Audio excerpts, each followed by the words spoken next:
There was another hand up, Sister Suzanne, yes.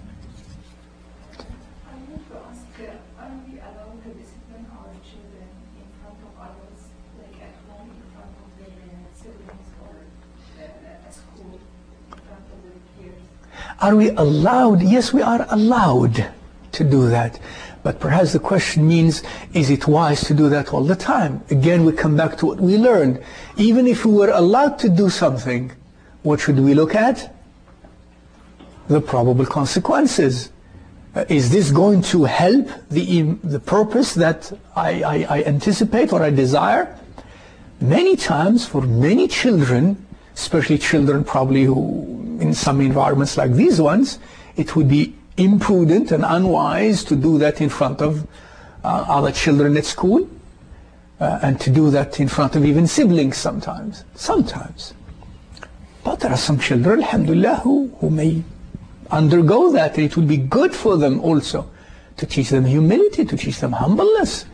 Our values do not intend to produce this limitless person or personality. I'm told that children here in school sometimes in North America, sometimes the way they teach them when they're kids, they get them to look into the mirror. That's what they call teaching them self-esteem. So look into the mirror, and looks into the mirror. This is a kid, 3 years old, 5 years old, 4 years old. He says, "Who do you see in the mirror?" The guy.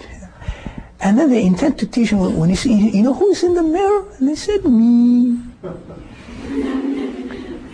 And they said, "No, that's the greatest person on earth."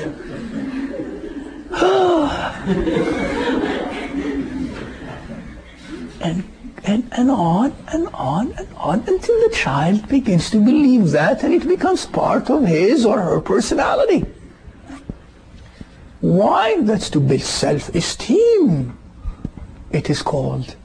Subhanallah. إعجاب المرء بنفسه has become a culture now. Subhanallah, look where we ended up. No, we teach our children in certain ways to balance, yes, to have trust, to have confidence and so on, but at the same time to be humble, at the same time to always be careful of this nafs, always to be done in a balanced way, of course, and that's sometimes critical.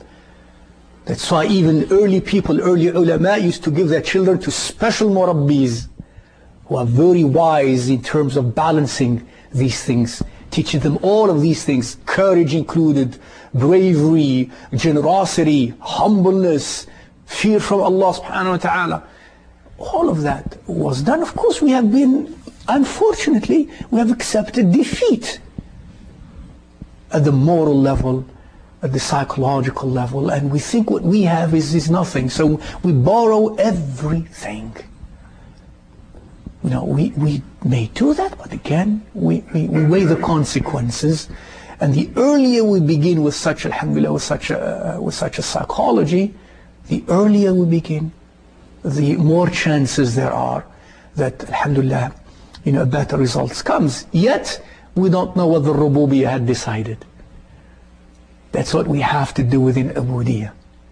Remember, Nuh had a son who disobeyed him and was a kafir. But did Nuh do what he had to do? He was a Nabi. Of course he did more than you can ever imagine any one of us would do.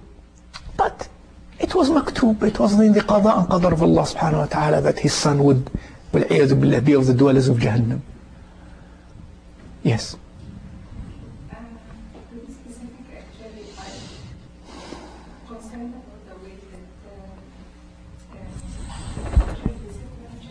The what? The who? The teachers. Yeah.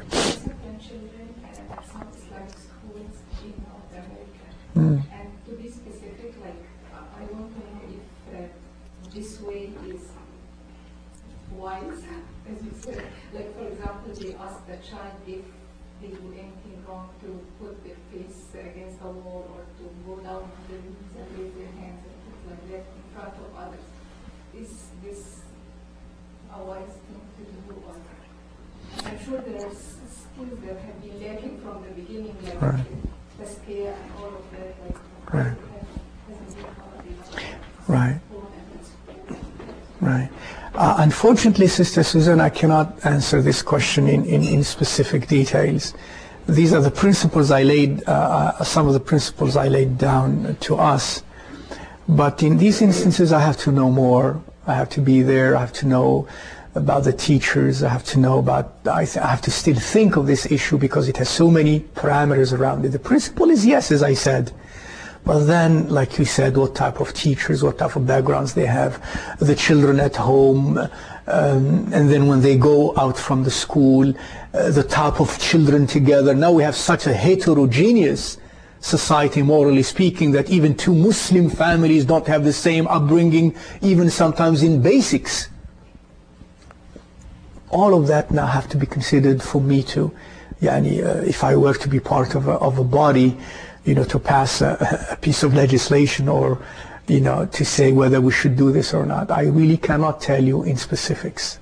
Allahu Ta'ala alam, because it's really a complex question. Allahu alam.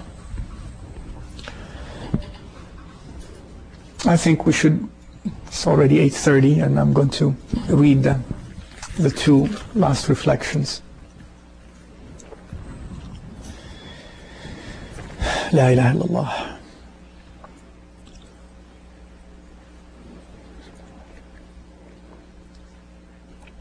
This is today's reflection. Both of these two, I think. After the khatira this morning that you shared with us after Salatul Fajr, I was overtaken by the beauty of our ulama, rahimahumullah ta'ala. You spoke about the repetition of the ayah, فَبِأَيِّ آلَاءِ رَبِّكُمَا تُكَذِّبَانِ. And the answer comes, مَا بِأَيٍّ مِّنْ آلَاءِ رَبِّنَا نُكَذِّبُ. And you said that the repetition should remind us of the ni'am of Allah Azza wa Jal, the deficiencies and uyub of the beings, ins and jinn, in response to His ni'am. And then you mentioned that our ulama, like Ibn Taymiyyah and Ibn al-Qayyim, قدس الله روحيهما, said something to the effect of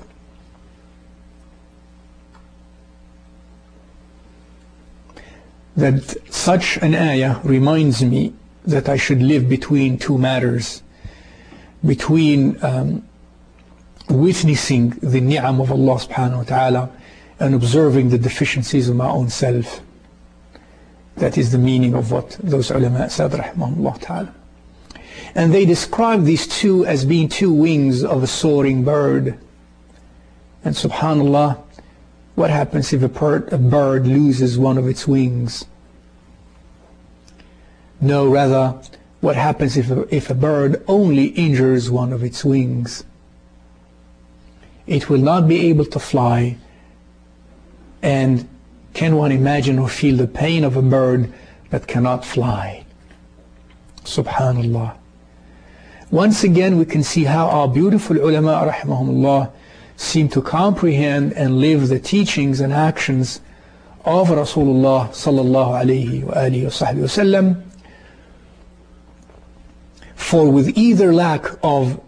Because with either lack of Tawheed al-Rububiyyah or Tawheed al-Ubudiyyah, we become like a paralyzed bird. And you can appreciate this beauty, wallahu ta'ala a'lam, when you see how they came to this conclusion and the evidence they give. And the evidence they give to support this so very eloquent metaphor. For it is exactly what dua Sayyid al-Istighfar teaches us, the end of which is أبوء لك بنعمتك علي وأبوء بذنبي فاغفر لي فإنه لا يغفر الذنوب إلا أنت, which means I acknowledge your ni'am upon me and I acknowledge my dhanb, my disobedience, so please forgive me, for only you forgives the dhunub. After the khatira, I went outside to continue my dhikr of Allah Azza wa Jal. I was trying to internalize my dhikr and it seemed as though I was having a problem reflecting on the following dhikr. Subhanallah wa bihamdihi, adada khalqihi wa rida nafsihi, wa zinata arshihi wa midada kalimatih. Subhanallah, this dhikr is so deep, yet my qalb was unable to respond. I kept repeating it over and over, yet I could not feel it.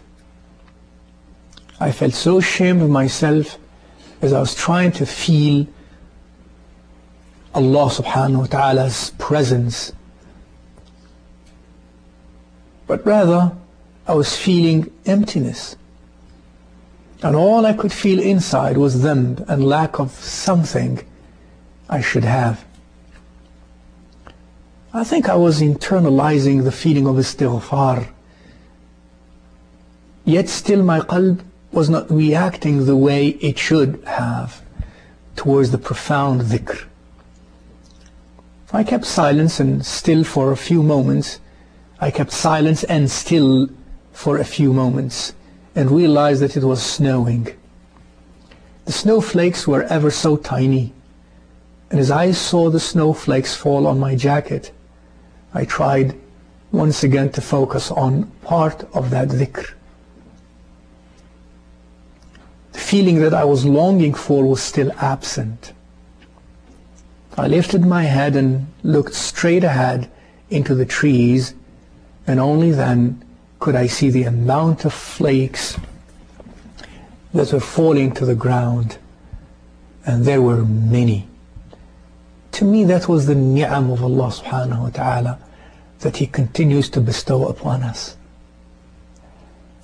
And I realized that I was like a bird that was trying to fly with one wing. For I was feeling, or I hope I was feeling, the second part of Sayyidul Istighfar. أعوذ أبوء بذنبي. I acknowledge my dhanb to you. But I had completely neglected the first part. أبوء بنعمتك علي. I acknowledge your grace upon me. And therefore was lacking the beauty of balancing between Tawheed al-Rububiyyah and Tawheed al-Ubudiyyah. Well said and well thought and well reflected, and may Allah subhanahu wa ta'ala help us be balanced indeed. And this person, hafidhahullah or hafidhahullah, I felt that I think it's a she, as she was trying to feel the presence in her qalb of subhanallah wa bihamdi and so on, which was a form of istighfar to her, that she was